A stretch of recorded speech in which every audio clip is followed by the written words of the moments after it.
ਸਤਿ ਸ਼੍ਰੀ ਅਕਾਲ, ਨਮਸਕਾਰ ਤੇ ਆਦਾਬ। मैं हाँ हरजिंद कौर मांगड़ ਤੇ ਤੁਸੀਂ ਦੇਖ ਰਹੇ ਹੋ ਇੰਡੋਸ ਟੀਵੀ। ਸਵਾਗਤ ਹੈ ਜੀ ਸਾਰਿਆਂ ਦਾ।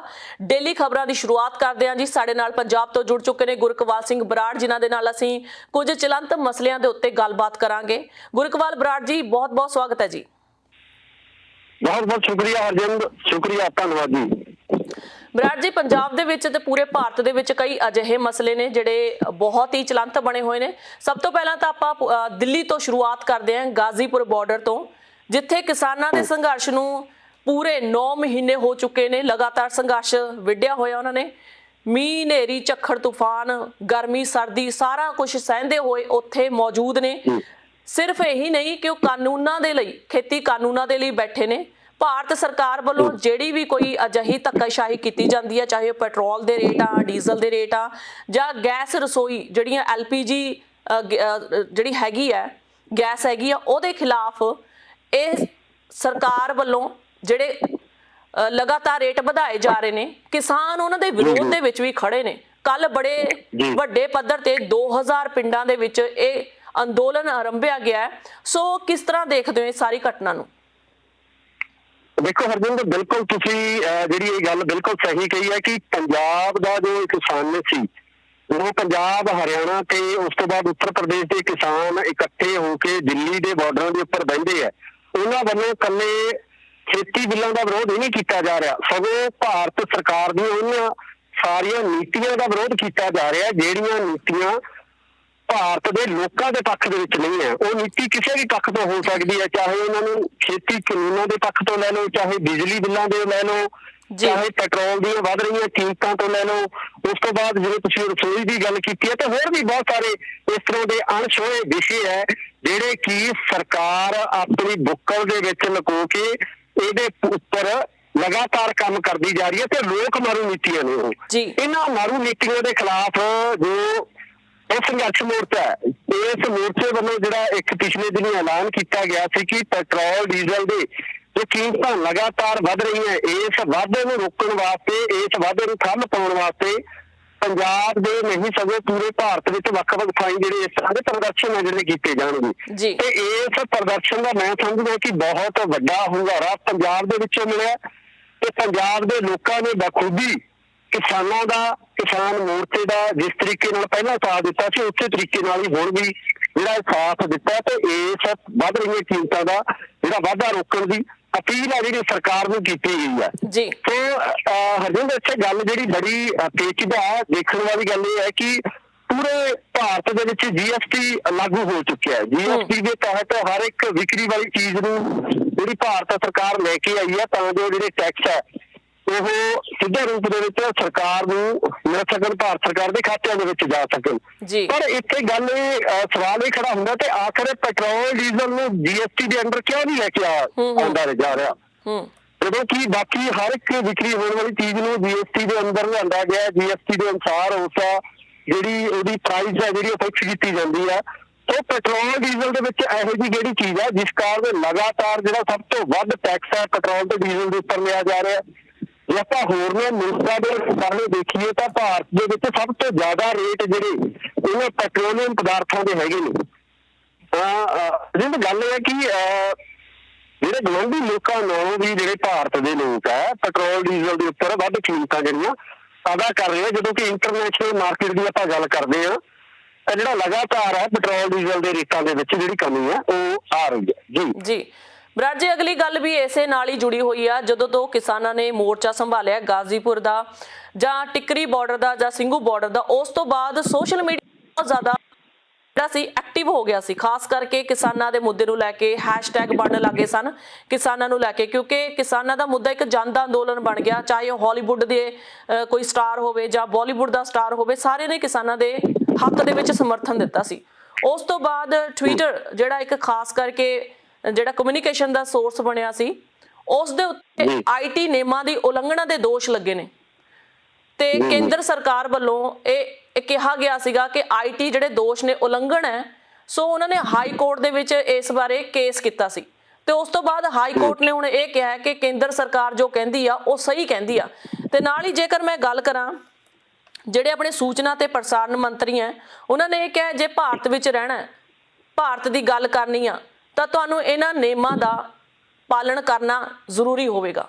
ਸੋ ਪੀਟੀਆਈ ਇੱਕ ਜਿਹੜੀ ਕੰਪਨੀ ਹੈ ਜੀ ਬਹੁਤ ਵੱਡੀ ਆਪਣੀ, ਇਸ ਤੋਂ ਬਾਅਦ ਉਹਨਾਂ ਨੇ ਹਾਈ ਕੋਰਟ ਨੂੰ ਚੁਣੌਤੀ ਦਿੱਤੀ ਹੈ ਕਿ ਜਿਹੜੀ ਪ੍ਰੈਸ ਦੀ ਆਜ਼ਾਦੀ ਹੈ, ਇਹ ਬੋਲਣ ਦੀ ਆਜ਼ਾਦੀ ਹੈ, ਤੁਸੀਂ ਉਹਦਾ ਗਲਾ ਘੋਟ ਰਹੇ ਹੋ, ਕਿਉਂਕਿ ਜਿਹੜੇ ਸੰਵਿਧਾਨ ਦੇ ਵਿੱਚ ਲਿਖਿਆ ਕਿ ਫਰੀडम ਆਫ ਸਪੀਚ ਉਹ ਬਿਲਕੁਲ ਮਰ ਜਾਏਗਾ ਤੇ ਲੋਕ ਆਪਣੀ ਆਜ਼ਾਦੀ, ਬੋਲਣ ਦੀ ਆਜ਼ਾਦੀ ਗਵਾ ਲੈਣਗੇ, ਗੱਲ ਹੀ ਨਹੀਂ ਹੋਏਗੀ।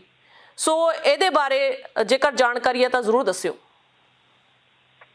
ਹਾਂ ਦੇਖੋ ਅਰਜਨ, ਇਹਦੇ ਵਿੱਚ ਕੋਈ ਦੋ ਰਾਏ ਨਹੀਂ ਹੈ ਕਿ ਕਿਸਾਨ ਅੰਦੋਲਨ ਜੇ ਐਡੇ ਵੱਡੇ ਲੈਵਲ ਤੇ ਪਹੁੰਚ ਚੁੱਕਿਆ ਹੈ, ਜੇ ਪੂਰੀ ਦੁਨੀਆ ਦੇ ਵਿੱਚੋਂ ਕਿਸਾਨ ਅੰਦੋਲਨ ਨੂੰ ਸਮਰਥਨ ਮਿਲ ਰਿਹਾ ਹੈ, ਤਾਂ ਇਹਦੇ ਪਿੱਛੇ ਜਿਹੜਾ ਸਭ ਤੋਂ ਵੱਡਾ ਹੱਥ ਹੈ ਜਿਹੜਾ ਕਾਮਯਾਬੀ ਦਾ, ਉਹ ਸੋਸ਼ਲ ਮੀਡੀਆ ਦਾ। ਸੋਸ਼ਲ ਮੀਡੀਆ ਦਾ ਪਲੇਟਫਾਰਮ ਚਾਹੇ ਕੋਈ ਵੀ ਹੋਵੇ, ਚਾਹੇ ਕਿਸੇ ਵੀ ਤਰ੍ਹਾਂ ਦੀ ਜਿਹੜੀ ਸੋਸ਼ਲ ਮੀਡੀਆ ਐਕਟੀਵਿਟੀ ਸੀਗੀ, ਉਸ ਐਕਟੀਵਿਟੀ ਨੇ ਇਸ ਸੰਘਰਸ਼ ਨੂੰ ਇੰਟਰਨੈਸ਼ਨਲ ਪੱਧਰ ਦਾ ਸੰਘਰਸ਼ ਆ ਜਿਹੜਾ ਬਣਾ ਕੇ ਰੱਖ ਦਿੱਤਾ, ਜਿਸ ਕਾਰਨ ਭਾਰਤ ਸਰਕਾਰ ਦੀ ਬਹੁਤ ਜ਼ਿਆਦਾ ਬਦਨਾਮੀ ਜਿਹੜੀ ਇਸ ਸੋਸ਼ਲ ਮੀਡੀਆ ਪਲੇਟਫਾਰਮ ਰਾਹੀਂ ਦੁਨੀਆ ਦੇ ਵਿੱਚ ਹੋਈ ਹੈ। ਵੱਖ-ਵੱਖ ਦੇਸ਼ਾਂ ਦੇ ਜੋ ਸੀਨੀਅਰ ਨੁਮਾਇੰਦੇ ਨੇ, ਜੋ ਰਾਜਨੀਤਿਕ ਨੇਤਾ ਨੇ, ਉਹਨਾਂ ਵੱਲੋਂ ਵੀ ਜਿਹੜਾ ਇਸ ਅੰਦੋਲਨ ਨੂੰ ਜਾਇਜ਼ ਠਹਿਰਾ ਕੇ ਇਸ ਅੰਦੋਲਨ ਦਾ ਸਮਰਥਨ ਕੀਤਾ ਗਿਆ, ਚਾਹੇ ਉਹ ਬਾਲੀਵੁੱਡ ਦੇ ਅਦਾਕਾਰ ਹੋਣ, ਚਾਹੇ ਉਹ ਕਿਸੇ ਖੇਡ ਦੇ ਵੱਡੇ ਖਿਡਾਰੀ ਹੋਣ, ਜਾਂ ਕੋਈ ਜਿਹੜੇ ਹਾਲੀਵੁੱਡ ਦੇ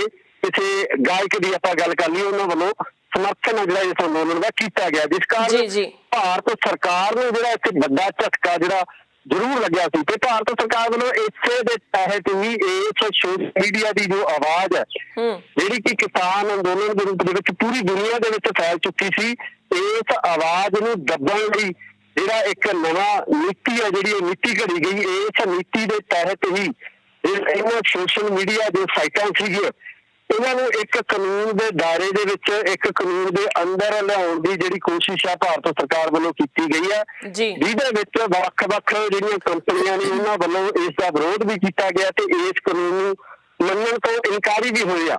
ਪਰ ਹੁਣ ਸਵਾਲ ਇਹ ਖੜਾ ਹੁੰਦਾ ਹੈ ਕਿ ਜਿਸ ਤਰੀਕੇ ਨਾਲ ਅਦਾਲਤ ਦੇ ਵਿੱਚ ਇਹ ਜਿਹੜੀ ਗੱਲ ਆ ਪਹੁੰਚੀ ਹੋਈ ਆ, ਅਦਾਲਤ ਦੇ ਵਿੱਚ ਇਸ ਨੂੰ ਵਿਚਾਰਿਆ ਜਾਵੇਗਾ, ਤਾਂ ਉਸ ਸਮੇਂ ਜਿਸ ਸੰਵਿਧਾਨ ਦੀ ਰੱਖਿਆ ਕਰਨ ਵਾਸਤੇ ਅਦਾਲਤਾਂ ਬਣੀਆਂ ਸੀ, ਜਿਸ ਸੰਵਿਧਾਨ ਨੂੰ ਬਚਾਉਣ ਵਾਸਤੇ ਅਦਾਲਤਾਂ ਦੀ ਜ਼ਿੰਮੇਵਾਰੀ ਬਣਦੀ ਹੈ, ਤਾਂ ਉੱਥੇ ਦੇਖਣ ਵਾਲੀ ਗੱਲ ਇਹ ਹੋਊਗੀ ਕਿ ਅਦਾਲਤ ਇਸ ਜੋ ਆਪਾਂ ਗੱਲ ਪਹਿਲਾਂ ਕੀਤੀ ਹੈ ਕਿ ਜੋ ਫਰੀडम ਆਫ ਸਪੀਚ ਹੈ, ਆਪਣੀ ਗੱਲ ਰੱਖਣ ਦੀ ਆਜ਼ਾਦੀ ਹੈ, ਪ੍ਰੈਸ ਦੀ ਆਜ਼ਾਦੀ ਹੈ, ਇਸ ਆਜ਼ਾਦੀ ਨੂੰ ਜਿਹੜਾ ਬਰਕਰਾਰ ਰੱਖਣ ਦੇ ਵਿੱਚ ਕਿੰਨੀ ਕਾਮਯਾਬ ਹੁੰਦੀ ਆ, ਇਹ ਸਮਾਂ ਦੱਸ ਸਕਦਾ ਕਿ ਕਿਸ ਤਰੀਕੇ ਦੀ ਉੱਥੇ ਦਲੀਲਾਂ ਹੁੰਦੀਆਂ, ਕਿਸ ਤਰੀਕੇ ਦੀ ਉੱਥੇ ਜੱਜਮੈਂਟ ਕੀਤੀ ਜਾਂਦੀ ਹੈ, ਇਹ ਆਉਣ ਵਾਲਾ ਸਮਾਂ ਦੱਸੂਗਾ ਜੀ। ਪਰ ਤੁਹਾਨੂੰ ਨਹੀਂ ਲੱਗਦਾ ਕਿ ਕੇਂਦਰ ਸਰਕਾਰ ਭਾਰਤ ਦੀ ਜੋ ਹੈਗੀ ਆ ਉਹ ਆਪਣਾ ਹੋਲਡ ਬਣਾਉਣਾ ਚਾਹੁੰਦੀ ਹੈ? ਉਹ ਨਹੀਂ ਚਾਹੁੰਦੀ ਕਿ ਭਾਰਤ ਸਰਕਾਰ ਦੇ ਖਿਲਾਫ ਕੋਈ ਵੀ ਗੱਲ ਉੱਠੇ, ਕਿਉਂਕਿ ਹੈ ਤਾਂ ਉਹ ਵੀ ਇਨਸਾਨ ਹੀ ਹੈ ਨਾ। ਜੇਕਰ ਉਹ ਕੋਈ ਗਲਤ ਕਰਦੇ ਨੇ ਤਾਂ ਲੋਕਾਂ ਨੂੰ ਵੀ ਤਾਂ ਹੱਕ ਹੈ ਨਾ ਉਹਨਾਂ ਦੇ ਖਿਲਾਫ ਬੋਲਣ ਦਾ। ਸੋ ਭਾਰਤ ਸਰਕਾਰ, ਕੇਂਦਰ ਸਰਕਾਰ ਹੁਣ ਇਹ ਚਾਹੁੰਦੀ ਹੈ ਕਿ ਅਸੀਂ ਜੋ ਮਰਜ਼ੀ ਮੋਨੋਪੋਲੀ ਕਰੀਏ, ਕੋਈ ਵੀ ਮਰਜ਼ੀ ਅਸੀਂ ਸੰਵਿਧਾਨ ਨੂੰ ਚੇਂਜ ਕਰ ਦਈਏ ਜਾਂ ਕੋਈ ਬਿੱਲ ਲੈ ਕੇ ਆਈਏ, ਤਾਂ ਲੋਕ ਬੋਲਣ ਨਾ ਉਸ ਬਾਰੇ। ਅਸੀਂ ਜੋ ਬਣਾਤਾ ਅਸੀਂ ਥੋਪ ਦਈਏ ਜਨਤਾ ਦੇ ਉੱਤੇ, ਚਾਹੇ ਉਹ ਕੋਈ ਕਿਸੇ ਵੀ ਰੈਂਕ ਦਾ ਬੰਦਾ, ਅਸੀਂ ਉਹਨਾਂ ਨੂੰ ਬੋਲਣੇ ਨਾ ਦਈਏ। ਇਸ ਕਰਕੇ ਉਹ IT ਨਿਯਮਾਂ ਦਾ ਉਲੰਘਣ ਕਰਨ ਕਰਕੇ ਇਹ ਜਿਹੜੇ ਸੋਸ਼ਲ ਮੀਡੀਆ ਸਾਡੀ ਜਿਹੜੀ ਆਵਾਜ਼ ਨੂੰ ਅੱਗੇ ਲੈ ਕੇ ਆਉਂਦੇ ਨੇ, ਉਹਨਾਂ ਦੇ ਉੱਤੇ ਹੀ ਇਹ ਕੇਸ ਕਰ ਰਹੇ ਨੇ। ਦੇਖੋ ਜੀ, ਸੋਸ਼ਲ ਮੀਡੀਆ ਇੱਕ ਇਹੋ ਜਿਹਾ ਪਲੇਟਫਾਰਮ ਹੈ ਜਿੱਥੇ ਹਰ ਇੱਕ ਬੰਦਾ ਇੱਕ ਉਹਦਾ ਚਾਹੇ ਡੈਜ਼ਿਗਨੇਸ਼ਨ ਚਾਹੇ ਕੋਈ ਵੀ ਹੋਵੇ, ਕਿਸੇ ਵੀ ਕਿੱਤੇ ਨਾਲ ਸੰਬੰਧ ਰੱਖਦਾ ਹੋਵੇ, ਕਿਸੇ ਵੀ ਫੀਲਡ ਨਾਲ ਸੰਬੰਧ ਰੱਖਦਾ ਹੋਵੇ, ਕਿਸੇ ਵੀ ਅਹੁਦੇ ਦੇ ਉੱਪਰ ਉਹ ਮੌਜੂਦ ਹੋਵੇ, ਹਰ ਇੱਕ ਬੰਦਾ ਆਪਣੀ ਗੱਲ ਆਪਣੇ ਹਿਸਾਬ ਨਾਲ ਸੋਸ਼ਲ ਮੀਡੀਆ ਰਾਹੀਂ ਦੁਨੀਆ ਦੇ ਸਾਹਮਣੇ ਰੱਖ ਸਕਦਾ। ਇੱਕ ਬਹੁਤ ਵੱਡੀ ਆਜ਼ਾਦੀ ਹੈ ਜਿਸ ਨੂੰ ਕਿਤੇ ਕੋਈ ਹੋਰ ਬੋਲਣ ਲਈ ਜਗ੍ਹਾ ਨਹੀਂ ਮਿਲਦੀ। ਉਹ ਬੰਦਾ ਪਲੇਟਫਾਰਮ, ਇਸ ਸੋਸ਼ਲ ਮੀਡੀਆ ਪਲੇਟਫਾਰਮ ਤੇ ਆ ਕੇ ਆਪਣੀ ਗੱਲ ਨੂੰ ਲੋਕਾਂ ਸਾਹਮਣੇ ਰੱਖਦਾ, ਦੁਨੀਆ ਸਾਹਮਣੇ ਰੱਖਦਾ। ਅਗਰ ਇਸ ਸੰਬੰਧੀ ਵੀ ਕਿਸੇ ਤਰ੍ਹਾਂ ਦਾ ਕੋਈ ਕਾਨੂੰਨ ਪਾਸ ਕਰ ਦਿੱਤਾ ਜਾਂਦਾ ਹੈ, ਕਿਸੇ ਤਰ੍ਹਾਂ ਦੀ ਪਾਬੰਦੀ ਲਗਾ ਦਿੱਤੀ ਜਾਂਦੀ ਹੈ, ਤਾਂ ਮੈਂ ਸਮਝਦਾ ਕਿ ਸਿੱਧਾ ਇਹ ਲੋਕਤੰਤਰ ਦਾ ਕਤਲ ਹੋਵੇਗਾ। ਜਿਹੜੀ ਸਾਡੀ ਬੋਲਣ ਦੀ ਆਜ਼ਾਦੀ ਹੈ, ਆਪਣਾ ਪੱਖ ਰੱਖਣ ਦੀ ਆਜ਼ਾਦੀ ਹੈ, ਉਸ ਆਜ਼ਾਦੀ ਦੇ ਉੱਪਰ ਸਿੱਧਾ ਜਿਹੜਾ ਹੈਗਾ ਉਹਦਾ ਕਤਲ ਹੋਵੇਗਾ। ਪਰ ਹੁਣ ਦੇਖਣ ਵਾਲੀ ਗੱਲ ਇਹ ਹੈ ਕਿ ਹੁਣ ਅਦਾਲਤ ਜੋ ਹੈਗੀਆਂ ਨੇ, ਮਾਨਯੋਗ ਅਦਾਲਤਾਂ ਨੇ ਕਿਸ ਤਰੀਕੇ ਨਾਲ ਫੈਸਲਾ ਲੈਂਦੀਆਂ, ਅਪੀਲ ਦਲੀਲ ਕਿਸ ਤਰ੍ਹਾਂ ਦੀ ਹੁੰਦੀ ਹੈ, ਉਹ ਸਾਡੇ ਸਭ ਦੇ ਸਾਹਮਣੇ ਆ ਜਾਏਗਾ ਕੀ ਹੁੰਦਾ ਜੀ। ਰੁਕਦੇ ਇੱਕ ਛੋਟੇ ਜਿਹੇ ਬ੍ਰੇਕ ਲਈ, ਬ੍ਰੇਕ ਤੋਂ ਬਾਅਦ ਜਲਦ ਵਾਪਸ ਆਵਾਂਗੇ। ਤੁਸੀਂ ਦੇਖਦੇ ਰਹੋ Indos TV Australia.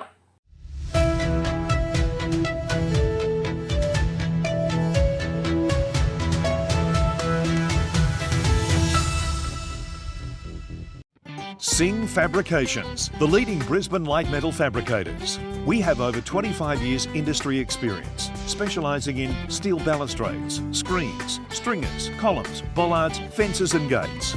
We offer quality hand welding and sheet metal fabrication services for residential, commercial and industrial projects. No job is too small or too big, and we offer a free measure and quote for your upcoming project. We tailor custom solutions to your needs. Singh Fabrications, a commitment to professional service and compelling value for money. Our work stands out from the rest. See for yourself at singhfab.com.au.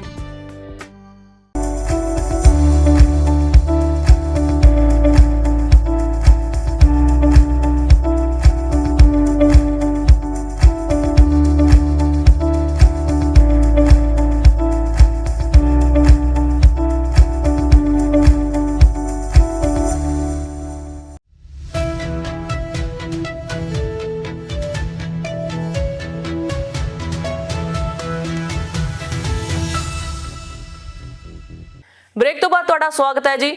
ਵਧਦੇ ਹਾਂ ਅਗਲੀ ਖਬਰ ਵੱਲ। ਗੱਲ ਕਰਦੇ ਹਾਂ ਪੰਜਾਬ ਦੀ। ਹਾਂਜੀ ਬਰਾੜ ਸਾਹਿਬ, ਬਰਾੜ ਜੀ ਗੱਲ ਕਰਦੇ ਹਾਂ ਪੰਜਾਬ ਦੇ ਪਿੰਡ ਆਲੋ ਅਰਖ ਦੀ, ਭਵਾਨੀਗੜ੍ਹ ਦੇ ਵਿੱਚ ਪੈਂਦਾ ਇਹ, ਜਿੱਥੇ ਕਿ ਫੈਕਟਰੀਆਂ ਦੇ ਵਿੱਚ ਕੈਮੀਕਲ ਇੰਨਾ ਜ਼ਿਆਦਾ ਬਹਾਇਆ ਗਿਆ। ਪੰਜਾਬ ਦੇ ਜਿੰਨੇ ਵੀ ਕਿਸਾਨ ਹੈ ਉੱਥੇ ਆਸ-ਪਾਸ ਦੇ ਪਿੰਡਾਂ ਦੇ ਵਿੱਚ ਉਹਨਾਂ ਦੀਆਂ ਜਿਹੜੀਆਂ ਪਾਣੀ ਦੀਆਂ ਬੰਬੀਆਂ ਨੇ ਉਹਨਾਂ ਵਿੱਚੋਂ ਕੈਮੀਕਲ ਨਿਕਲਣਾ ਸ਼ੁਰੂ ਹੋ ਗਿਆ। ਸਿੱਟਾ ਇਹ ਨਿਕਲਿਆ ਕਿ ਕੈਮੀਕਲ ਨਿਕਲਣ ਦੇ ਨਾਲ ਫਸਲਾਂ ਤਾਂ ਤਬਾਹ ਹੋਈਆਂ, ਝੋਨੇ ਦਾ ਝਾੜ ਘਟਿਆ ਤੇ ਜਿਹੜੇ ਵੀ ਉੱਥੇ ਮਜ਼ਦੂਰ ਆਉਂਦੇ ਨੇ ਉਹਨਾਂ ਨੂੰ ਚਮੜੀ ਦੇ ਰੋਗ ਲੱਗ ਜਾਂਦੇ ਨੇ, ਉਹਨਾਂ ਨੂੰ ਬਿਮਾਰੀਆਂ ਲੱਗ ਜਾਂਦੀਆਂ ਨੇ। ਕਿਸਾਨਾਂ ਦੇ ਹੁਣ ਇੱਥੇ ਦੁੱਖ ਵੱਧ ਗਏ ਨੇ ਕਿ ਜੇਕਰ ਉਹਨਾਂ ਦੇ ਫਸਲਾਂ ਬੀਜਣ ਲਈ ਕਿ ਤਿਆਰ ਹੋ ਵੀ ਜਾਂਦਾ, ਦੂਜੇ ਸੀਜ਼ਨ 'ਚ ਕੋਈ ਨਹੀਂ ਆਉਂਦਾ ਕਿਉਂਕਿ ਉਹ ਇੰਨੇ ਕੁ ਜ਼ਿਆਦਾ ਬਿਮਾਰੀਆਂ ਦੇ ਨਾਲ ਗ੍ਰਸਤ ਹੋ ਜਾਂਦੇ ਨੇ। ਸੋ ਕਿਸਾਨ ਬਹੁਤ ਪਰੇਸ਼ਾਨ ਨੇ। ਕੀ ਸਰਕਾਰ ਉਹਨਾਂ ਦੀ ਕੋਈ ਬਾਂਹ ਫੜ ਰਹੀ ਹੈ ਇਸ ਮੁੱਦੇ ਤੇ? ਦੇਖੋ ਜੀ, ਇਹ ਇਕੱਲੇ ਇੱਕ ਇਲਾਕੇ ਦੀ ਗੱਲ ਨਹੀਂ ਹੈਗੀ, ਪੂਰੇ ਪੰਜਾਬ ਦੇ ਵਿੱਚ ਏਦਾਂ ਦਾ ਸਿਸਟਮ ਹੈ। ਜਿੱਥੇ ਵੀ ਇੰਡਸਟਰੀ ਆਈ ਹੈ, ਜਿਨ੍ਹਾਂ ਇੰਡਸਟਰੀਆਂ ਵੱਲੋਂ ਜਿਹੜਾ ਕੈਮੀਕਲ ਹੈ ਉਹ ਕੈਮੀਕਲ ਨੂੰ ਜਾਂ ਤਾਂ ਦਰਿਆਵਾਂ ਦੇ ਵਿੱਚ ਰੋੜਿਆ ਗਿਆ ਤੇ ਜਾਂ ਉਹਨਾਂ ਨੂੰ ਧਰਤੀ ਦੇ ਹੇਠ ਜਿਹੜੇ ਬਹੁਤ ਡੂੰਘੇ ਖੱਡੇ ਪੱਟ ਕੇ ਜਾਂ ਆਪਾਂ ਗੱਲ ਕਰੀਏ ਤਾਂ ਪਾਣੀ ਦੇ ਲੈਵਲ ਤੱਕ ਖੱਡੇ ਪੱਟ ਕੇ ਪਾਈਪਾਂ ਪਾ ਕੇ ਉਸ ਕੈਮੀਕਲ ਨੂੰ ਸਿੱਧੇ ਤੌਰ ਤੇ ਧਰਤੀ ਦੇ ਵਿੱਚ ਸਿੱਟਿਆ ਜਾਂਦਾ। ਸੋ ਇਹ ਚੀਜ਼ ਅੱਜ ਵੀ ਨਿਰੰਤਰ ਜਾਰੀ ਹੈ। ਜੇ ਆਪਾਂ ਗੱਲ ਕਰੀਏ ਜੀ, ਇਹ ਮਸਲਾ ਸਾਹਮਣੇ ਆਉਣ ਤੋਂ ਬਾਅਦ ਸਾਰਾ ਕੁਝ ਬੰਦ ਹੋ ਗਿਆ ਜਾਂ ਨਹੀਂ ਹੋ ਰਿਹਾ, ਇਹ ਲਗਾਤਾਰ ਜਾਰੀ ਹੈ। ਜਿਹੜੀਆਂ ਸਾਡੀਆਂ ਸਮਾਜ ਸੇਵੀ ਜਥੇਬੰਦੀਆਂ, ਪਾਣੀ ਨੂੰ ਬਚਾਉਣ ਵਾਲੀਆਂ ਜਥੇਬੰਦੀਆਂ, ਉਹਨਾਂ ਵੱਲੋਂ ਬਹੁਤ ਸਾਲ ਪਹਿਲਾਂ ਹੀ ਇਸ ਚੀਜ਼ ਦਾ ਜਿਹੜਾ ਰੌਲਾ ਪਾਇਆ ਜਾ ਰਿਹਾ, ਇਸ ਚੀਜ਼ ਬਾਰੇ ਲਗਾਤਾਰ ਲੋਕਾਂ ਨੂੰ ਦੱਸਿਆ ਜਾ ਰਿਹਾ, ਸਮਝਾਇਆ ਜਾ ਰਿਹਾ, ਬੋਲਿਆ ਜਾ ਰਿਹਾ।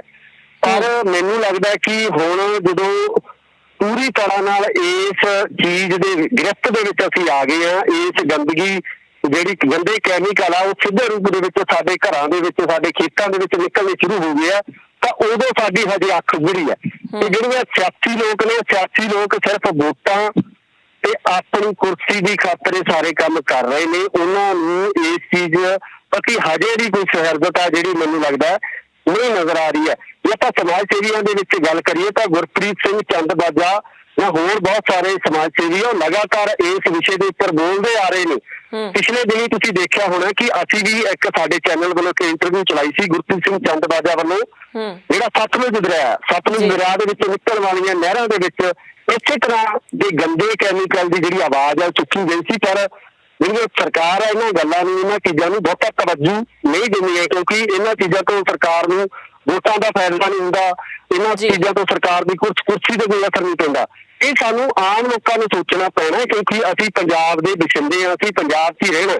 ਕਿਉਂਕਿ ਇਹ ਜਿਹੜੇ ਲੋਟੂ ਟੋਲੇ ਆ, ਜਿਹੜੇ ਪਾਰਟੀ ਚਾਹੇ ਕੋਈ ਵੀ ਹੋਵੇ, ਇਹਨਾਂ ਨੇ ਆਪਣੇ ਫਾਰਮ ਹਾਊਸ ਵਿਦੇਸ਼ਾਂ 'ਚ ਬਣਾਏ ਹੋਏ ਆ। ਜਦੋਂ ਪੰਜਾਬ ਦੀ ਧਰਤੀ ਬਿਲਕੁਲ ਬੰਜਰ ਹੋਊਗੀ, ਖਤਮ ਹੋਊਗੀ, ਕੈਮੀਕਲ ਨਾਲ ਤਬਾਹ ਹੋਊਗੀ, ਤਾਂ ਇਹਨਾਂ ਨੇ ਆਪਣੇ ਫਾਰਮ ਹਾਊਸਾਂ ਦੇ ਵਿੱਚ ਜਾ ਕੇ ਵਿਦੇਸ਼ਾਂ ਦੇ ਵਿੱਚ ਆਪਣੇ ਕਾਰੋਬਾਰ ਸੈੱਟ ਕਰ ਲੈਣੇ। ਤੇ ਪੰਜਾਬ ਦੇ ਲੋਕਾਂ ਨੂੰ ਇੱਥੇ ਹੀ ਰਹਿਣਾ ਪੈਣਾ। ਸੋ ਮੈਂ ਸਮਝਦਾ ਕਿ ਇਹ ਕੋਈ ਛੋਟੀ ਮੋਟੀ ਘਟਨਾ ਨਹੀਂ ਹੈਗੀ, ਇਹ ਸਾਡੇ ਭਵਿੱਖ ਦੀ ਗੱਲ ਹੈ। ਪਰ ਇਹਦੇ ਵਿੱਚ ਕਸੂਰ ਵੀ ਸਾਡੇ ਲੋਕਾਂ ਦਾ ਹੀ ਆ, ਸਾਡੇ ਆਮ ਲੋਕਾਂ ਦਾ ਕਸੂਰ ਹੈ ਕਿ ਇਹਨਾਂ ਨੇ ਸਹਿਰਦਤਾ ਨਾਲ ਇਸ ਚੀਜ਼ ਨੂੰ ਦੇਖਿਆ ਹੀ ਨਹੀਂ ਗਾ, ਇਸ ਚੀਜ਼ ਨੂੰ ਵਾਚਿਆ ਹੀ ਨਹੀਂ ਗਾ। ਪਰ ਜਿੰਨਾ ਚਿਰ ਇਸ ਤੋਂ ਸੰਬੰਧੀ ਕੋਈ ਅਗਲੀ ਕਾਰਵਾਈ ਨਹੀਂ ਹੁੰਦੀ ਹੈ, ਉਦੋਂ ਤੱਕ ਮੈਨੂੰ ਲੱਗਦਾ ਕਿ ਇਹ ਚੀਜ਼ ਰੁਕਣ ਵਾਲੀ ਨਹੀਂ ਹੈ। ਜਿੰਨੀਆਂ ਵੀ ਫੈਕਟਰੀਆਂ ਜਿਹੜੀਆਂ ਪੰਜਾਬ ਦੇ ਵਿੱਚ ਗੈਰ ਕਾਨੂੰਨੀ ਤੌਰ ਤੇ ਜਾਂ ਕਾਨੂੰਨੀ ਤੌਰ ਤੇ ਵੀ ਚੱਲ ਰਹੀਆਂ, ਸਾਡਾ ਇੱਕ ਵਿਭਾਗ ਪ੍ਰਦੂਸ਼ਣ ਕੰਟਰੋਲ ਵਿਭਾਗ ਹੈ, ਭੂਮੀ ਰੱਖਿਆ ਦਾ ਵਿਭਾਗ ਹੈ, ਜਲ ਸਰੋਤਾਂ ਦਾ ਵਿਭਾਗ ਹੈ, ਉਹਨਾਂ ਵਿਭਾਗਾਂ ਵੱਲੋਂ ਮੈਨੂੰ ਲੱਗਦਾ ਕਿ ਆਪਣੀ ਡਿਊਟੀ ਸਹੀ ਤਰੀਕੇ ਨਾਲ ਨਾ ਕਰਨਾ, ਉਹਨਾਂ ਦੇ ਅਧਿਕਾਰੀਆਂ ਵੱਲੋਂ ਇਹੋ ਜਿਹੀਆਂ ਫੈਕਟਰੀਆਂ ਦੇ ਉੱਪਰ ਕਾਰਵਾਈ ਨਾ ਕਰਨਾ, ਜਿਹਦੇ ਨਤੀਜੇ ਵਜੋਂ ਇਸ ਤਰ੍ਹਾਂ ਦੀਆਂ ਤਸਵੀਰਾਂ ਸਾਹਮਣੇ ਆਈਆਂ। ਪਰ ਇਹ ਤਸਵੀਰਾਂ ਕੋਈ ਪਹਿਲੀ ਵਾਰ ਸਾਹਮਣੇ ਨਹੀਂ ਆਈਆਂ, ਜੀ ਜੀ ਬਹੁਤ ਵਾਰ ਇਸ ਤਰ੍ਹਾਂ ਦੀਆਂ ਚੀਜ਼ਾਂ ਹੋ ਚੁੱਕੀਆਂ। 4 ਦਿਨ ਇਸ ਦੇ ਉੱਪਰ ਚਰਚਾ ਹੁੰਦੀ ਹੈ, 4 ਦਿਨ ਇਹ ਮੀਡੀਆ ਦੀਆਂ ਖਬਰਾਂ ਬਣਦੀਆਂ ਤੇ ਖਬਰਾਂ ਬਣਨ ਤੋਂ ਬਾਅਦ ਲੋਕ 10 ਦਿਨ ਹਾਏ ਹਾਏ ਹਾਏ ਕਰਦੇ ਆ। ਉਸ ਤੋਂ ਬਾਅਦ ਫਿਰ ਜਿਹੜਾ ਆਪਣੀ ਉਹ ਨਿੱਤ ਰੂਟੀਨ ਜਿਹਨਾਂ ਦੇ ਕੰਮ ਧੰਦੇ ਨੇ ਉਹਦੇ ਵਿੱਚ ਉਲਝ ਜਾਂਦੇ ਆ। ਜੀ ਜੀ ਬਰਾੜ ਜੀ, ਬਿਲਕੁਲ ਵਿਧਾਨ ਸਭਾ ਚੋਣਾਂ 2022 ਬੜੀ ਨੇੜੇ ਨੇ, ਬੜੀ ਜਲਦ ਆ ਰਹੀਆਂ ਨੇ।